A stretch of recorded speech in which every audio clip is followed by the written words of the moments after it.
Hey guys. Hey, we're excited here in the MagMod community. Today I got Mr. Ning Wong. Ning, how you doing today, man? What's up, man? How you doing? Super good. I'm excited to have you on here. Thanks. I'm excited to be on. Appreciate it. I've actually, for those who haven't had a chance to get to know Ning, I've met Ning. Gosh, we've known each other for about 3 or 4 years. Has it been Yeah, that right? About that long. yeah, yeah, Um, I've gotten to see Ning. You've taught at like Shutterfest, and you've done different photo walks.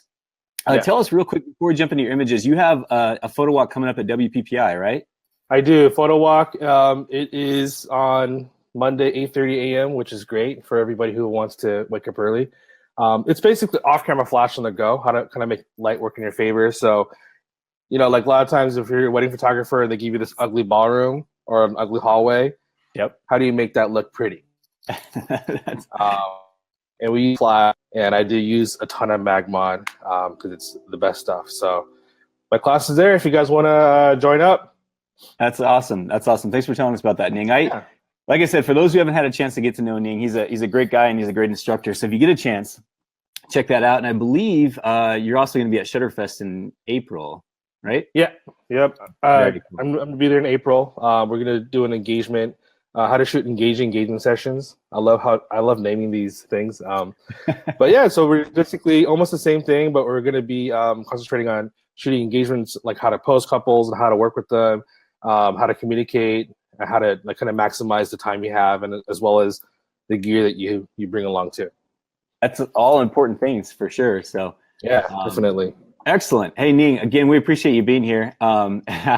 Nicole Chan is Nicole. already saying two of my favorite people. I love it. I love it. Well, Nicole, you're one of our favorites. So Exactly. guys, if you do have any questions for Ning as we're talking here, we typically try to keep these between about 15 to 20 minutes, 25 minutes, something like that. We're trying to keep it short and digestible. But if you guys have any questions, by all means, feel free to post those and I'll try to bring them on live. If we don't get to them right away, then Ning or myself will kind of keep an eye on the comments in the next 48 hours and try to answer any of those there. So, and then lastly, if you're watching this on YouTube, be sure to join the MagMod community on Facebook. We do these live chats about once a week or so, and it's a great opportunity to kind of interact with some incredible MagMod users, some people that really know their stuff. So be sure to join us. JD is saying, it's Ning, my favorite. So What's up, JD? you got fans, Ning. You got fans. I know. I have to pay. I have to pay him later, so it's all good. Excellent. Right on. So Ning, let's just jump right into this, man. I'm going to bring up a one of your photos here. And Sounds good. hold on a second. What did I just do? You know what? I think. Well, let me try this one more time. Tried to bring it up and it decided to leave here. So we're going to try this again. All right, here it comes.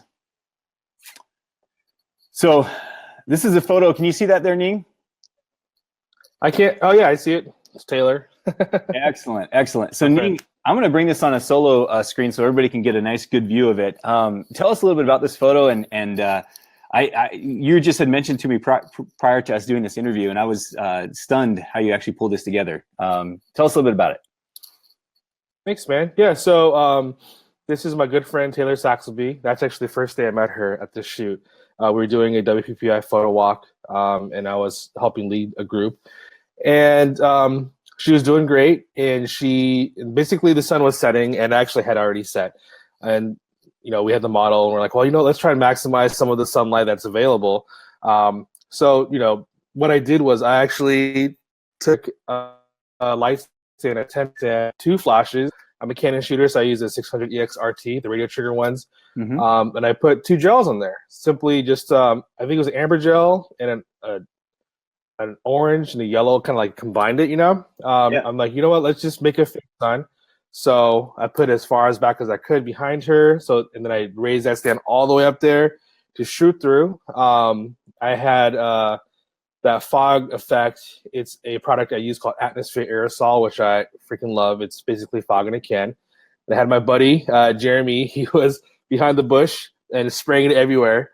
And then I had him duck, and then I shot it. And Taylor was so professional. She knows how to pose, she knows how to move. And I shot it, and I didn't know what to expect. So I'm like, you know what? Because I had a class, I'm like, this is going to look great. It's going to look like okay. And it turned out looking like this, and I was super stoked about it. But basically, I used MagMod to create my fake sun. and people think it's the sunset, but it's not. It's the MagGels on it. That's awesome. What time of day do you think you shot this at?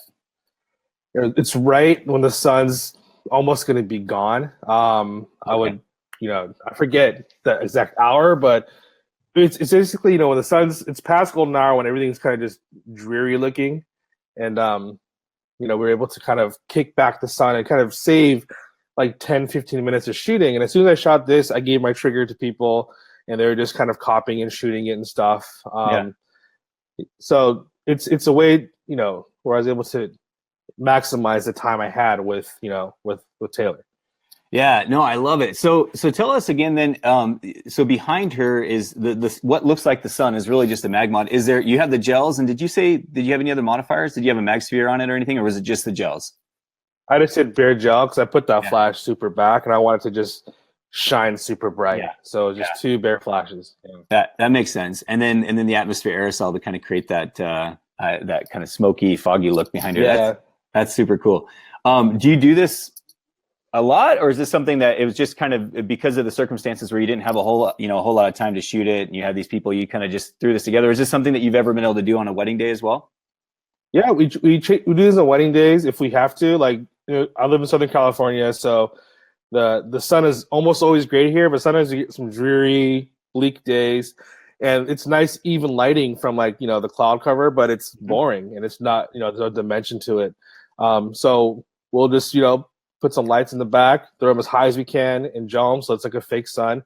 I've done it for some family sessions where the day I picked happened to be like a post day. But I put a couple of flashes on a C-stand, weighed it down. I put it on top of a hill as far as I could, and put that stand super high to make it look like a fake sun. But I do this because your clients, they want that image that you see on your website. They want that golden hour look. So if you have a great golden hour, then you're lucky. But let's say your client's late, or the weather doesn't cooperate, or the place doesn't have the sun behind where you actually want to be. This is a great way to create your own sun. And you can gel different colors if you wanted to, but I wanted to kind of recreate a sunset. Yeah. Oh, I love it, man. It's a great shot, and it's one of those things where it's such a simple thing to do to add to your photos. There's one photo very similar to this that I've seen from Crystal Stokes, where she actually, instead of just a gel, she put some mag beam back there and created this really cool looking sun. So she's awesome. Yeah, she is. It's feeling a little bit laggy on my side. I'm not sure if other people are experiencing that. If you are, let me know, and then we'll see what we can do to try to fix it. But Ning, awesome. Thank you so much for that shot. Thanks for sharing it. Liz Mosley, she says, "Hi, Ning, super excited." What's up, Liz? That's awesome. I love when people pipe in. And again, guys, if you have any questions or if you any comments or anything, feel free to make those. Ning, I'm going to bring up this next image. Sounds good. It's coming up right now. It's the one with it looks like a couple, and then it has this epic background. Tell us a little bit about this shot. Yeah, so this shot I was shooting for. We're doing a kind of like a fun shoot after hours over at Shutterfest. South Sincata, really awesome convention coming up in April. Not plug, but that's all right. We bought this couple, Joshua and Stephanie. They're a real couple, so we got lucky. And there's this tree that's overlooking the water, and they put these LEDs on it. They change colors, like they change to red, green, purple, blue, white, all different colors. So what I wanted to do is I wanted to kind of put them under the tree and light them up. So behind them, I just, I like to keep it short, quick and simple. It was just a bare flash behind them, and you can see it in the picture. And then on camera right, or the couple's the couple's left side, I put a flash with a grid and the MagSphere on top, because I wanted to not spread the light out crazy, but I wanted to kind of focus it to like a 40-degree with the grid. Okay. But then the MagSphere would kind of soften that up a little bit. So I had another stand pointing, high and down at them, and then that streaky stuff with the prism that I had, because the water looked really plain, and I couldn't get the reflection right. So I kind of put a prism in front of my camera, and I shot that. and I made them kiss, and they didn't mind because they were a couple. But that's how I did it. And like, I like the purple the most, just because I don't know why I thought like the best with what we had. That's how I shot that image. That's right. So you use the prism to basically create that kind of funky flare down at the bottom. Is that right? Yeah, like the streaks of light coming down into the left side, bottom left of the image, and like the reflections that are, you know, kind of slashes. I use the prism to do that just because I wanted to add more of the light and the color down there, but I don't want to block the couple with any streaks. Yeah, very cool. I love it, man. Hey, while you're talking, I saw Justin Hagen give you a heart. Oh, thank you, Justin. You have my heart too. I think you were mentioning, actually, Justin is one of those guys that is in the community often. I think you were saying at your WPPI walk, Justin's going to try to join you guys as well. To get like a 2-for-1 and possibly a 3-for-1. You had mentioned Dan is possibly Dan Dalstra. Yeah. Yeah, so Dan Dalstra and of course Justin Hagen, they're going to be at the photo walk as well. It's going to be help with any attendees that need extra help. I want to make sure that if you come to the class, you get maximum attention from everybody.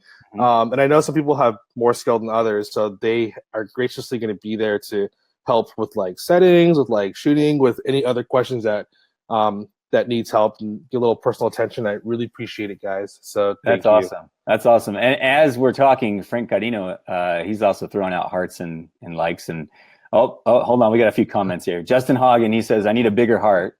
So bigger heart in Vegas, baby. I'll let you guys carry that conversation on later. And then Frank says, "Oh, he's asking, was his light round?" Yes, with the MagSphere became round, Frank. All right. Right on. So I'm just going to pop this picture up one more time so anyone can take a look at it if they like to. It is an incredible shot. And again, never mind.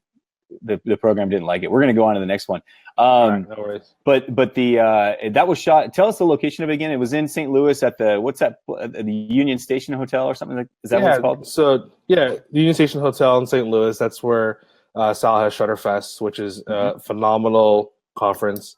And the great thing is, like, we can shoot after hours, just get models and friends to pose for us and just create images. And it's kind of like, it's a great way for people to play with stuff. And I know you guys are there, and you guys are always supporting all the attendees by showing off your gear, teaching you guys how to use it. I know you guys have like impromptu like teaching events there too. So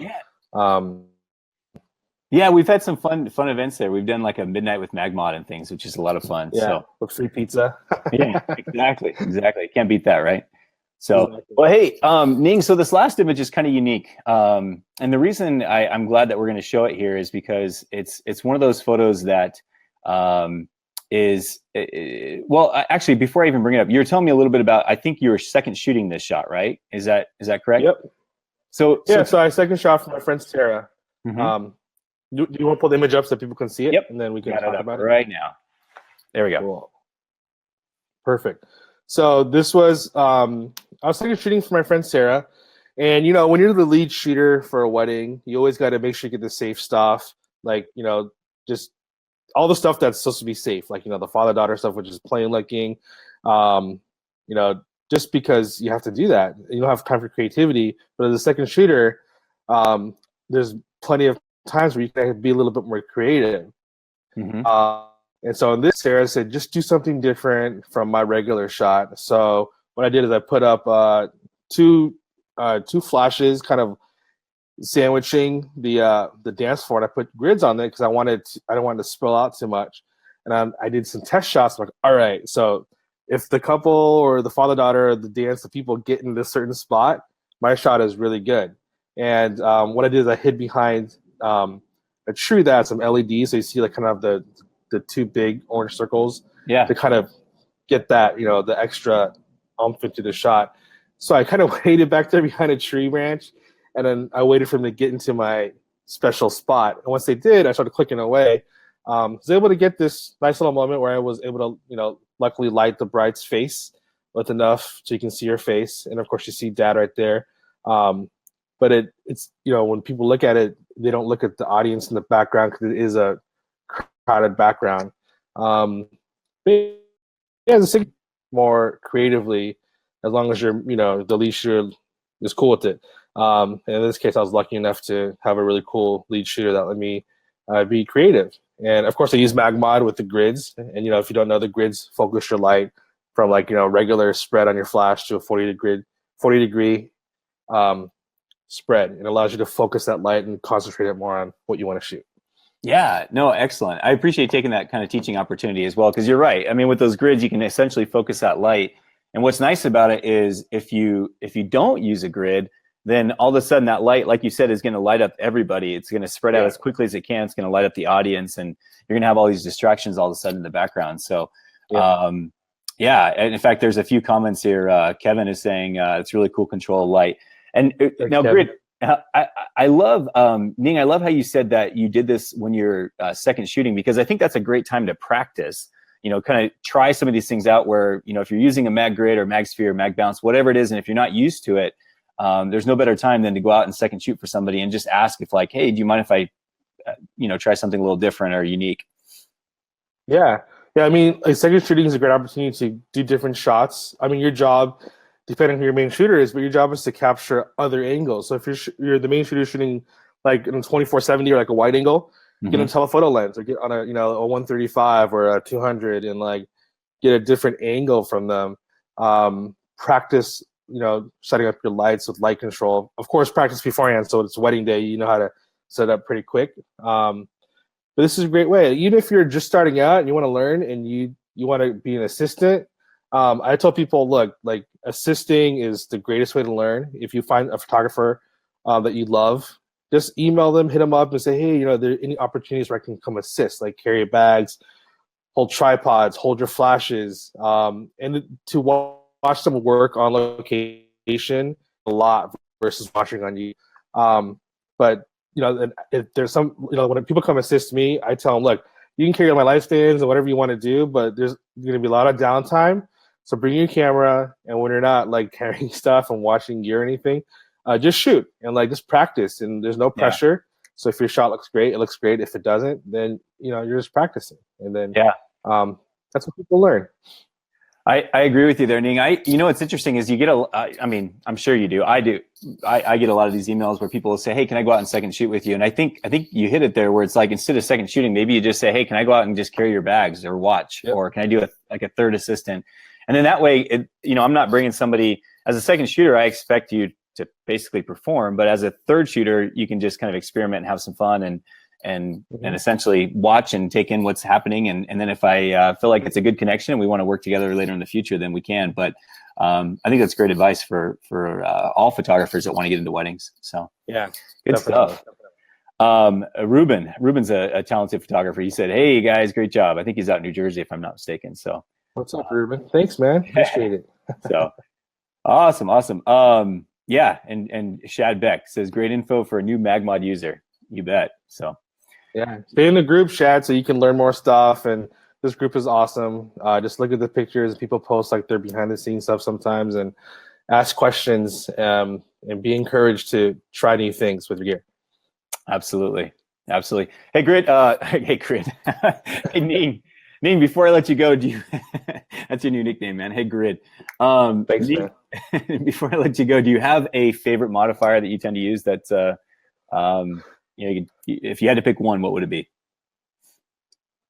The three things that stay in my bag is the grid and the sphere, and the gels and the MagGels, all the holder and stuff like that. Because I like to just run a gun super quick when it comes to shooting. Like, you can bring an octobox and like all these big things, but when you're shooting a wedding, the last thing you want to do is set up the stuff and carry everything. So being portable with modifiers that work for you is going to be a big difference versus having like an 8-foot octobox, which is going to give you great light, but then again, it's super huge. And you want to be able to, shoot and move. So if you're at a beach, shoot and move. If you're in a hotel, shoot and move. Your couple doesn't want to wait for you to set up things. They want to go have fun, party with their friends. But that's the stuff that I love carrying in my bag, and it's portable. It's squishable. I put stuff in the sphere if I need to keep it like, a little bit more cushioned, all really good stuff. Yeah. And it's easily carryable. Awesome. Awesome. Just a couple more comments real quick before I let you go. Liz is asking, did you use purple gel for the wedding couple? The purple gel, no. That one, think, the wedding couple is the second image, right? Yeah, the one at Union Station, yeah.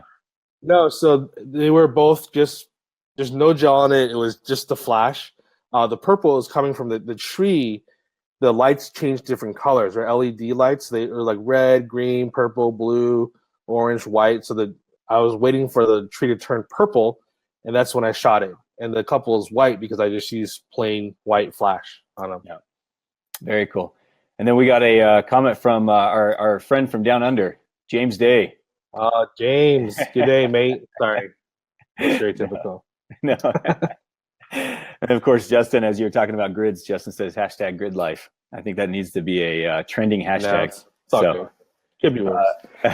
Kevin says, thanks for being so supportive. And then Edwin says, hi from Puerto Rico. Great job, Mag Friends. I like it. Mag Friends. Cool. That's a good one, too. That's another hashtag. So that is a good one. Excellent. Hey, Ning, I super appreciate it. Like I said, we're going to try to keep these a little bit shorter so you guys can all digest the information a little bit better. We do have a couple coming up. Chad Winstead, or Weinstead, hopefully I said that right. He's going to tell us a little bit later this week about how he created that really cool plotograph photo, the ones that are kind of moving. So it was cool. I experimented a little bit when he was telling me about it, and I look forward to learning from him. He seemed to get it down quite well. And then next week we got Alexandra, and I'm not going to try the name. The last name, I think it's I said I wasn't going to try it, and I knew I was going to mess it up. But YCL. Alexandra is an amazing photographer out in, I think it's Maine, if I'm not mistaken. So I look forward to having her on as well. But Ning, you're amazing, dude. Thank you so much for taking the time out of your day and joining us. Really means a lot. Yeah, anytime, man. Yeah. All right, guys. And you have a great day. Thanks, everyone. Thanks for joining us.